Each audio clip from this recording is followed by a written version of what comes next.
फिलिपीहरूलाई पावलको पत्र अध्याय 1।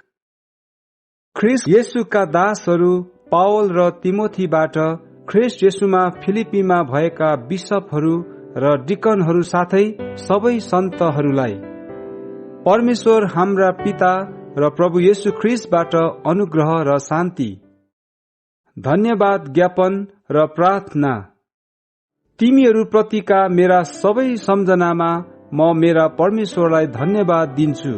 तिमीहरू सबैका लागि सधैँ मेरो प्रत्येक प्रार्थनामा म आनन्द साथ प्रार्थना गर्दछु कि प्रथम दिनदेखि अहिलेसम्म सुसमाचारमा तिमीहरूका सहभागिताको निम्ति म धन्यवादी छु। मलाई यो दृढ विश्वास छ, जसले तिमीहरूमा एउटा असल काम सुरु गर्नुभयो, उहाँले नै येशू ख्रीष्टको दिनमा त्यो पूरा गर्नुहुनेछ। तिमीहरू सबैका निम्ति मैले यसो ठान्नु उचित छ, किनकि म तिमीहरू सबैलाई मेरो हृदयमा राख्दछु, किनकि मेरो कैदमा र सुसमाचारको सुरक्षा र समर्थनको काम दुवैमा तिमीहरू मसँग अनुग्रहका सहभागी भएका छौ। किनकि परमेश्वर मेरा साक्षी हुनुहुन्छ कि कसरी ख्रीष्ट येशूको प्रेमले म तिमीहरू सबैका निम्ति तृष्णा गर्दछु।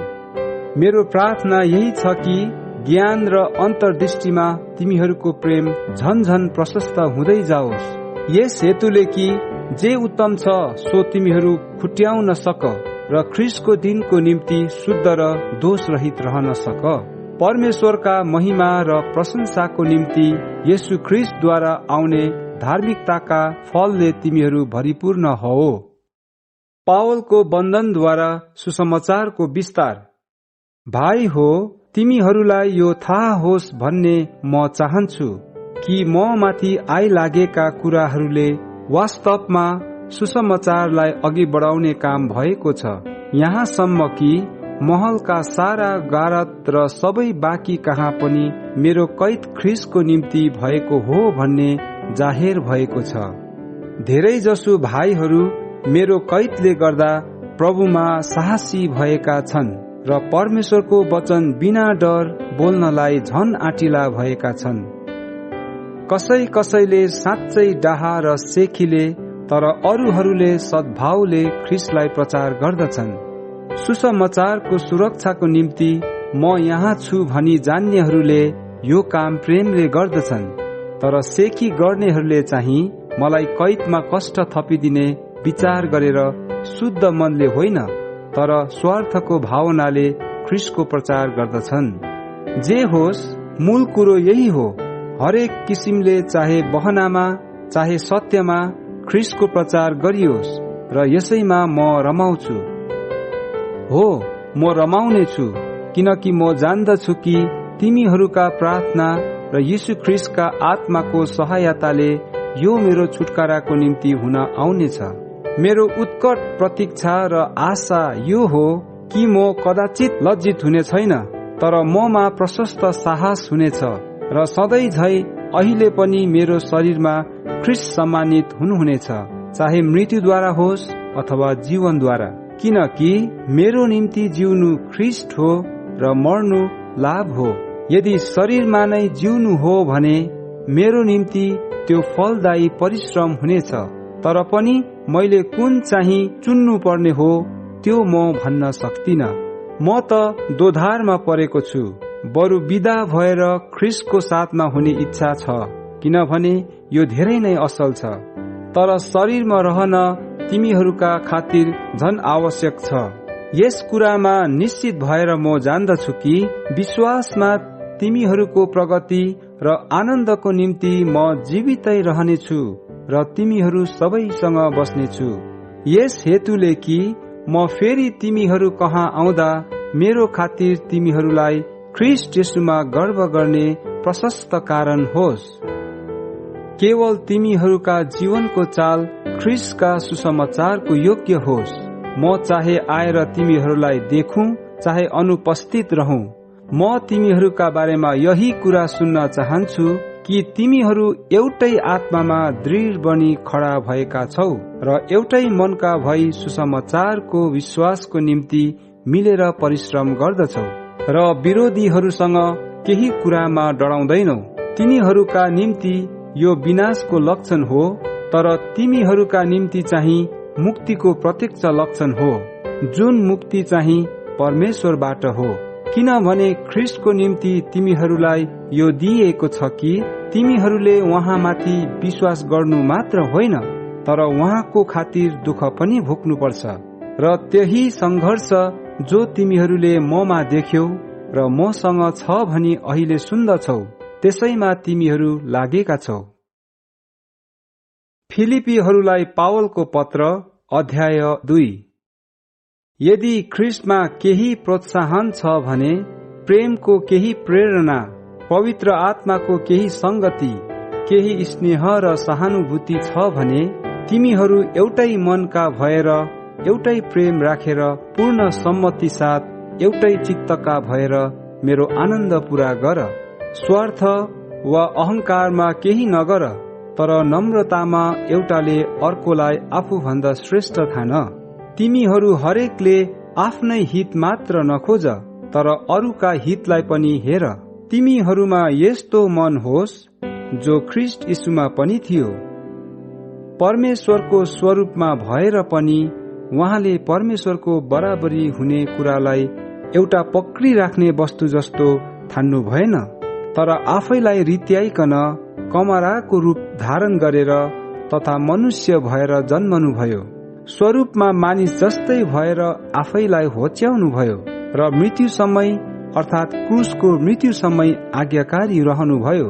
त्यसै कारण परमेश्वरले उहाँलाई अति उच्च पार्नुभयो र उहाँलाई त्यो नाउँ प्रदान गर्नुभयो जो हरेक नाउँ भन्दा उच्च छ, कि स्वर्गमा, पृथ्वीमाथि र पृथ्वी मुनि भएको हरेक प्राणीले येशूको नाउँमा घोडा टेक्नु पर्छ र हरेक जिब्रोले परमेश्वर पिताका महिमाको निम्ति येशू ख्रीष्टलाई प्रभु भनी स्वीकार गर्नुपर्छ। ज्योति झैं चम्कनु। यसकारण मेरा प्रिय हो, जसरी तिमीहरूले सधैँ आज्ञा पालन गरेका छौ, मेरो उपस्थितिमा मात्र गरे जस्तो होइन, तर अब झन बढी मेरो अनुपस्थितिमा डर र कम्प साथ तिमीहरूको आफ्नो मुक्तिको काम पूरा गर्न परिश्रम गर, किनकि तिमीहरूलाई उहाँको असल अभिप्राय अनुसार इच्छा गर्ने र काम गर्ने दुवै तुल्याउनलाई परमेश्वर तिमीहरूमा काम गर्नुहुन्छ। गनगन अथवा वाद विवाद नगरी सबै काम गर्दै जाओ, कि तिमीहरू चाहिँ निर्दोष र सुधा भएर टेढा र बरालिएका पुस्ताको बीचमा परमेश्वरका निष्खोट सन्तान हौ, जुन पुस्ताको बीच संसारमा तिमीहरू ताराहरू झै चम्कन्छौ। जीवनको वचन दहरिलो गरी पक्री राख, ताकि म व्यर्थमा दगुरिन र मैले व्यर्थमा परिश्रम गरिन भनी ख्रीष्टको दिनमा म गर्व गर्न सकूं। यदि तिमीहरूका विश्वासको बलिदानमाथि अर्घ बलिको रूपमा अर्पित हुनु परे तापनि म आनन्दित छु र तिमीहरू सबैसँग म रमाउँछु। त्यसै गरी तिमीहरू पनि मसँग खुसी हुनु र रमाउनु पर्छ। तिमोथी र इपाफ्रोडिटस। म तिमीहरू कहाँ तिमोथीलाई चाँडै पठाउन प्रभुमा आशा गर्दछु, ताकि तिमीहरूको समाचार पाएर म पनि प्रसन्न हुन सकूं। तिनी जस्तो साँचो मनले तिमीहरूका कल्याणको चिन्ता गर्ने मानिस मसँग अरू कोही छैन। यीशु ख्रीष्टका कुराको वास्ता नगरी तिनीहरू सबै आफ्नै स्वार्थ खोज्छन्, तर तिमोथीको योग्यता त तिमीहरूलाई थाहै छ कि जसरी छोराले बाबुको सेवा गर्दछ, त्यसरी नै तिनले मसँग सुसमाचारको काममा सेवा गरे। यसकारण मेरो निम्ति के कसो हुन्छ सो बुझ्ने बित्तिकै तिनलाई पठाउने आशा गर्दछु, अनि म पनि चाँडै आउला भनी प्रभुमा भरोसा राखेको छु। इपाफ्रोडिटस, जो मेरा भाइ, सहकर्मी र संगी सिपाही तथा तिमीहरूले पठाएका दूत र मलाई खाँचो पर्दा सेवा गर्ने हुन्, तिनलाई तिमीहरू कहाँ पठाउन आवश्यक ठानेको छु, किनकि तिनले तिमीहरू सबैका निम्ति अति तृष्णा गरिरहेका छन्। तिनी बिरामी भएको खबर तिमीहरूले थाहा पाएकाले तिनी व्याकुल भएका छन्। तिनी साँच्चै मरणान्त बिरामी थिए, तर परमेश्वरले तिनीमाथि दया देखाउनु भयो तिनीमाथि मात्र होइन, तर मलाई शोकमाथि शोक नथपियोस् भनेर म माथि पनि दया गर्नुभयो। यसकारण म तिनलाई पठाउन झन बढी उत्सुक छु, ताकि तिनलाई फेरि देखेर तिमीहरू रमाउने छौ र मेरो चिन्ता पनि कम हुनेछ। त्यसैले ज्यादै आनन्द साथ प्रभुमा तिनलाई ग्रहण गर र यस्ता मानिसहरूलाई आदर गर, किनकि म प्रतिको तिमीहरूको सेवा पूरा गर्नलाई ख्रीष्टका कामको निम्ति तिनी मृत्युको मुखैमा पुगेका थिए। फिलिपीहरूलाई पावलको पत्र अध्याय 3। शरीरमा भरोसा नराख्नु। अन्त्यमा भाइ हो, प्रभुमा आनन्दित हो। तिमीहरूलाई त्यही कुराहरू लेखिरहनु मलाई झर्को लाग्दैन, अनि त्यो तिमीहरूका सुरक्षाको निम्ति हो। कुकुरहरूदेखि होशियार बस, खराब काम गर्नेहरूदेखि होशियार बस, अंग कटाई गर्नेहरूदेखि होशियार बस, किनकि परमेश्वरलाई आत्मामा पुज्ने र ख्रीष्ट येशूमा गर्व गर्ने र शरीरमा भरोसा नराख्ने साँचो खतना हामी नै हौ। यद्यपि म आफैलाई त शरीरमा भरोसा राख्ने कारण छ, कुनै मानिसले शरीरमा भरोसा राख्ने कारण छ भन्ठान्छ भने मेरो त झन बढी कारण छ। 8औं दिनमा मेरो खतना भएको हो। म इस्रायल जातिको बेन्यामिन कुलको हुँ, हिब्रूको पनि हिब्रू, व्यवस्थाको विषयमा हो भने एक फरिसी, जोशको विषयमा हो भने मण्डलीलाई सताउने, धार्मिकताको विषयमा हो भने व्यवस्थामा भएको धार्मिकता बमोजिम निष्खोट ठहरिएको हुँ। तर जति कुरा मेरो निम्ति लाभदायक थिए ती त मैले ख्रीष्टको खातिर हानि नै ठाने। साँच्चै भन्ने हो भने ख्रीष्ट यीशु मेरा प्रभुलाई चिन्न पाउने अमूल्य कुराको तुलनामा सबै कुरालाई म हानि नै ठान्दछु। ख्रीष्टलाई प्राप्त गर्न सकूं भनेर उहाँको निम्ति मैले सबै कुराको नोक्सानी भोगेको छु, अनि ती सबैलाई फोहोर मैला तुल्य म गन्दछु र सम्पूर्ण रूपले म उहाँमा भएको पाइन सकूं। व्यवस्थामाथि आधारित भएको मेरो आफ्नै धार्मिकता होइन, तर मेरो धार्मिकता यही हो जो ख्रीष्टमाथि निर्भर हुन्छ, जुन चाहिँ विश्वासद्वारा परमेश्वरबाट आउने धार्मिकता हो। म उहाँलाई र उहाँको पुनरुत्थानको शक्ति जान्न सकूं र उहाँको मृत्युमा उहाँ जस्तै भई उहाँका दुःख भोगमा सहभागी हुन सकूं। सम्भव भए मरेकाहरूबाट म पुनरुत्थान प्राप्त गर्न सकूं। लक्ष्यतिर अघि बढ्नु।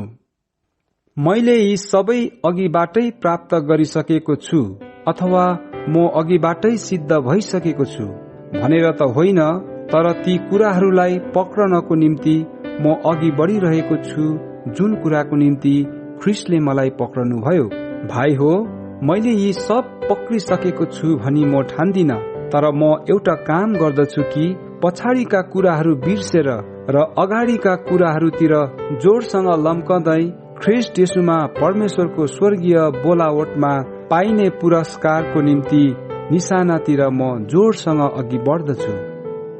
हामी परिपक्व हुनेहरू चाहिँ सबै यस्तै मनका हौ र तिमीहरू कुनै कुरामा अरू विचारका छौ भने परमेश्वरले तिमीहरूलाई त्यो पनि प्रकट गरिदिनु हुनेछ। केवल हामीले जे प्राप्त गरिसकेका छौं त्यसमा दरिला भई बसौं। भाइ हो, तिमीहरू मेरो अनुसरण गर्नेहरू हौ। हामीमा तिमीहरूले देखेको नमुना अनुसार जिउनेहरूलाई हेर। मैले धेरै पल्ट बताएका मानिसहरूका बारेमा फेरि पनि म तिमीहरूलाई रुँदै भन्दछु कि तिनीहरू ख्रीष्टका क्रुसका शत्रुहरू जस्तै जीवन बिताउँछन्। विनाश तिनीहरूको अन्त्य हो, पेट तिनीहरूको ईश्वर हो र तिनीहरू आफ्ना शर्ममा गौरव गर्दछन् र तिनीहरूको मन संसारिक कुरामा लागिरहन्छ। तर हाम्रो नागरिकता स्वर्गमा छ, त्यहाँबाट आउनुहुने मुक्तिदाता अर्थात् प्रभु येशू ख्रीष्टको प्रतीक्षा हामी गर्दछौं। उहाँले जुन शक्तिद्वारा सबै कुरालाई उहाँको अधीनमा ल्याउन सक्नुहुन्छ, हाम्रा हीन शरीरलाई आफ्नै महिमाको शरीर जस्तै हुनलाई परिवर्तन गरिदिनु हुनेछ। फिलिपीहरूलाई पावलको पत्र अध्याय 4। यसकारण मेरा भाइहरू, म तिमीहरूलाई माया गर्दछु र तिमीहरूको चाहना गर्दछु। तिमीहरू मेरा आनन्द र मुकुट हौ। मेरा प्रियहरू, यसरी नै प्रभुमा स्थिर रहो। म इयोदिया र सुन्तुखेलाई प्रभुमा एउटै मनका हौ भनेर आग्रहपूर्वक बिन्ती गर्दछु। विश्वासी सहकर्मी, म तिमीलाई पनि अनुरोध गर्दछु कि यी स्त्रीहरूलाई मद्दत गर, किनकि यिनीहरूले मेरो साथै सुसमाचारको काममा क्लेमेससँग र मेरा अरू बाँकी सहकर्मीहरूसँग परिश्रम गरेका छन्, जसका नाउँ जीवनको पुस्तकमा छन्। प्रभुमा सधैँ आनन्द गर। म फेरि पनि भन्दछु, आनन्द गर। तिमीहरूको सहनशीलता सबै मानिसहरूलाई थाहा होस्। प्रभु नजिकै हुनुहुन्छ। कुनै कुरामा चिन्तित नहो, तर हरेक कुरामा प्रार्थना र निवेदनद्वारा धन्यवाद सहित तिमीहरूका बिन्ती परमेश्वरमा जाहेर हौन्, र समझले नै भ्याउन नसकिने परमेश्वरको शान्तिले तिमीहरूका हृदय र तिमीहरूका मनलाई येशूमा रक्षा गर्नेछ। अन्त्यमा भाइ हो, जे कुरो सत्य छ, जे कुरो आदरणीय छ, जे कुरो न्यायसङ्गत छ, जे कुरो शुद्ध छ, जे कुरो प्रेमयोग्य छ, जे कुरो कृपामय छ, यदि केही श्रेष्ठता प्रशंसाको योग्य केही छ भने यिनै कुराका विचार गर। तिमीहरूले जुन कुरा मबाट सिक्यौ र ग्रहण गर्यौ र सुन्यौ र ममा देख्यौ त्यही गर, र शान्तिका परमेश्वर तिमीहरूसँग हुनुहुनेछ। उनीहरूका भेटीको निम्ति धन्यवाद। म प्रभुमा साह्रै आनन्दित छु कि अब धेरै दिनपछि म प्रति तिमीहरूको वास्ता फेरि पलाएको छ। तिमीहरू साँच्चै मेरो निम्ति चिन्तित थियौ, तर तिमीहरूलाई मौका मिलेन। खाँचो पर्यो भनेर मैले गुनासो पोखाएको होइन, किनभने जुनसुकै परिस्थितिमा भए पनि त्यसमा सन्तुष्ट रहन मैले सिकेको छु। कसरी होचिन र कसरी बढ्न म जान्दछु।